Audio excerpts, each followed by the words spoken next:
The General Assembly will now turn to Agenda Item 8, entitled General Debate. I will deliver a statement as the President of the General Assembly from the rostrum.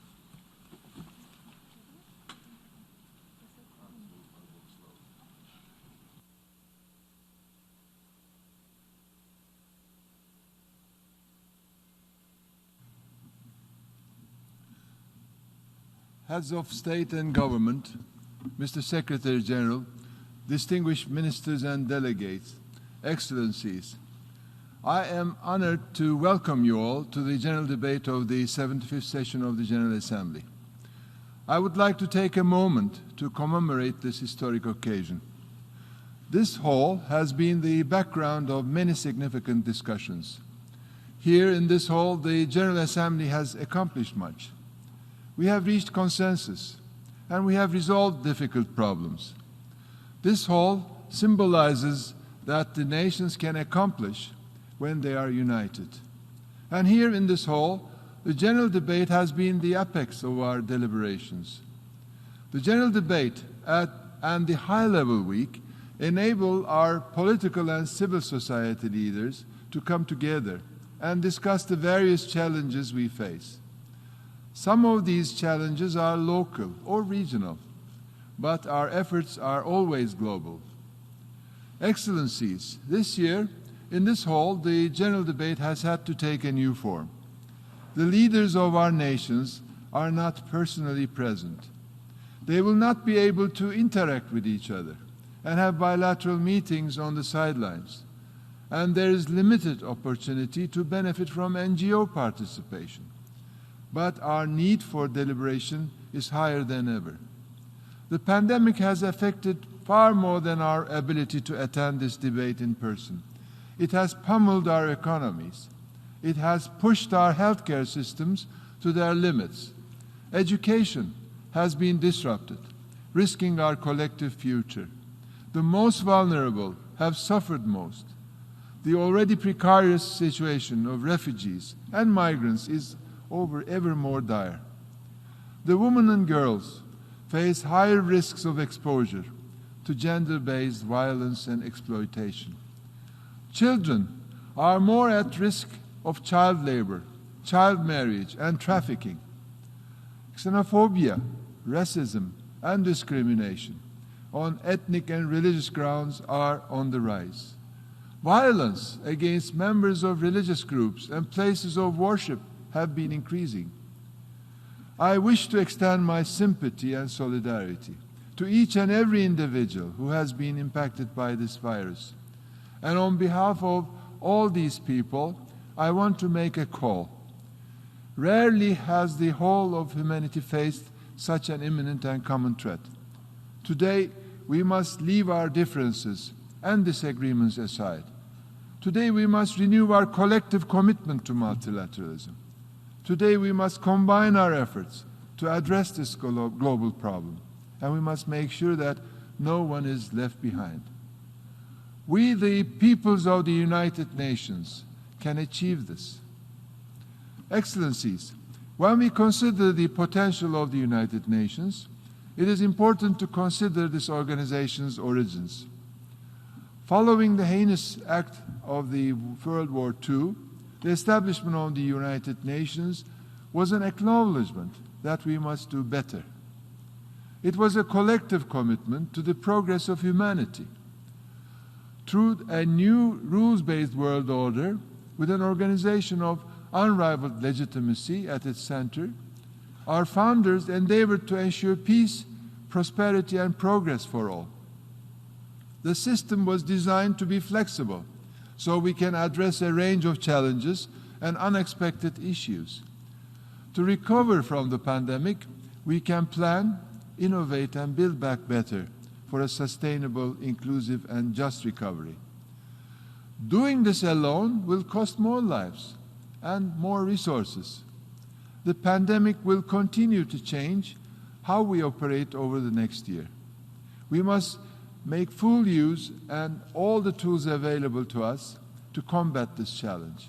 And a key platform to provide political guidance to our efforts at the international level is this very assembly, where we all sit today, the main deliberative, policy-making, and representative organ of the United Nations.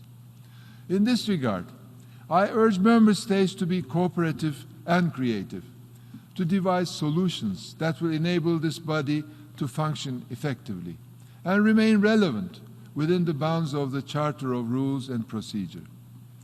Excellencies, since 1945, our demands of the United Nations system have grown immeasurably. Today, the United Nations supports international peace and security in some of the world's most volatile regions, with its force of 95,000 peacekeepers in 13 operations around the world. It coordinates an appeal of tens of billions of US dollars to meet the humanitarian needs of tens of millions of people around the world. It supplies vaccines to 50% of the world's children, preventing the spread of disease and saving 3 million lives a year. The Human Rights Council and the treaty body system is responsible for strengthening the promotion and protection of human rights around the globe. The pandemic has only increased our demands on the system. To meet them, the organization and this General Assembly in particular will need to enhance coordination, coherence, efficiency, and delivery capacity within its work and its relation to other organs. We must adapt, making space for further engagement among them across the three pillars of our work. We must continue to strengthen the efforts of UN agencies, including the World Health Organization, to combat this pandemic. We must be prepared to have tough, honest conversation about where the multilateral system is failing or where it is not adapting fast enough to the ever-evolving challenges we face. And we need to act to implement the necessary reforms to ensure that UN is fit for purpose and can deliver the future we want. Excellencies, in our efforts, let us put the people we serve front and center. Our UN Charter is a product of we the peoples of the United Nations. Let us consider these people as individuals with varied circumstances and challenges, hopes and dreams. Let us think about an IDP who was finally able to start school at age 11. Her education is now being threatened by the pandemic as schools shut down and families face increasing economic hardship. Let us picture a refugee who lost all her 10 animals to a pulmonary epidemic, impacting financial and nutrition levels for her whole family. And let us consider a victim of a terrorist attack who will need long-term physical, psychological, social, and financial support to deal with the trauma. These people need our helping hand. These people need to see that they are not alone.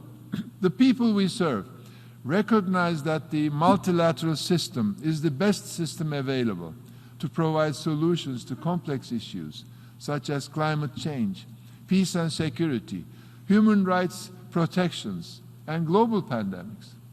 With the individuals we serve at the forefront, let me now outline my priorities for this session that I hope you will support.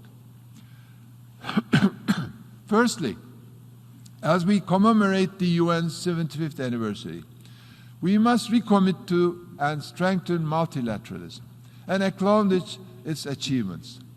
The UN is the world's foremost forum to address issues that transcend national boundaries, maintain international peace and security, promote sustainable and inclusive development, and protect human rights. Multilateralism is essential to fulfill the core mandates of our organization prescribed in its charter. To do that, we must continue to seek ways in order to establish and consolidate trust and cohesion among members, groups of countries, and other stakeholders. Today, the world is seeing rising levels of mistrust and rivalry between major powers. International institutions succeed when they manage to mediate such tensions. The UN was born with this in mind. It is in the interests of the world are economies and our people, that these tensions are managed and do not spiral out of control. The forum provided by the United Nations is critical to reinforce cooperation and consensus. Secondly, I will endeavor to advance the humanitarian agenda of our organization in view of the unprecedented level of humanitarian needs which are caused by prolonged and new conflicts as well as natural disasters around the world. We currently serve over 100 million people, including many refugees in my own country and other countries who have fled the devastating wars. Our efforts must ensure that the most vulnerable are protected and able to live in dignity as set out in the UN Charter. The pandemic has only intensified existing vulnerabilities and inequalities. We must work doubly hard to protect these already vulnerable populations from further hardship. We have a collective responsibility to demonstrate that we can deliver, especially for those in the most dire situations. I will use my presidency to highlight the importance of impartial and unhindered delivery of humanitarian aid and full respect for international law, including international humanitarian law in conflicts and crises. I would also like to take this moment to recognize the admirable dedication of UN personnel who operate in some of the world's most difficult circumstances and are a critical driving force of this organization's success. Thirdly, Sustainable Development Goals are the most transformative set of objectives, yet they cannot be achieved without strengthened global partnership. As we begin the decade of action and delivery for implementation of the SDGs, all of us, member states, international financial organizations, private sector, and civil society, need to renew efforts to achieve the 2030 agenda. Despite hard-won gains, we are not on track to meet all 17 of the SDGs by 2030. The pandemic has affected all countries, large and small, north and south. It has, however, hit hardest the countries that are already vulnerable. We must ensure that our efforts to recover from pandemic are fully aligned with the implementation of the SDGs. If we are to uphold our pledge to leave no one behind, we must redouble our efforts in our response to the COVID-19 pandemic, with a particular attention to the needs of the countries in special situations, including the LDCs. COVID vaccines must be distributed fairly and equitably. And finally, on gender equality, despite the enormous gains that have been made, gender inequality remains deeply entrenched in many societies. Women often lack access to decent work, equal pay, quality education, and adequate health care. They suffer from violence and discrimination and are often underrepresented in political and economic decision-making processes. As we recover from the pandemic, we must build back better to improve the lives of women and girls. We must renew our commitment to protect women's rights and make women's participation in peace, security, and humanitarian action meaningful and sustained. The high-level meeting to mark the 25th anniversary of the Fourth World Conference on Women will mark the beginning of our work this session to address the deeply entrenched inequality which permeates society and holds back the progress of not just half but all of the population. Excellencies, 3/4 of a century ago, the founders of our organization demonstrated fortitude at a time of crisis. They chose to trust one another and unite in pursuit of a better world. Together we have overcome adversity and challenges. Let us draw strength from those who have preserved in the past. When we have worked together, humanity has prevailed. As we tackle the pandemic, poverty, inequality, climate change, and many other global challenges, I implore you to remember 2 points. Firstly, to use this organization to its fullest potential.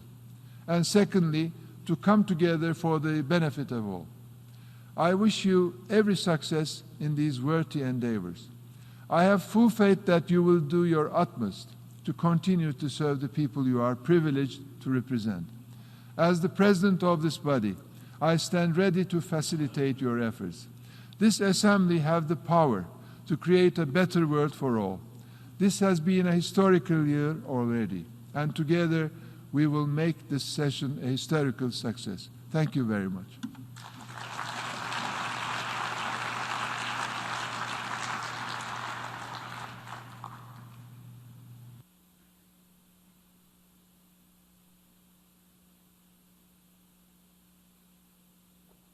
The General Assembly, in its decision 74-562, decided without setting a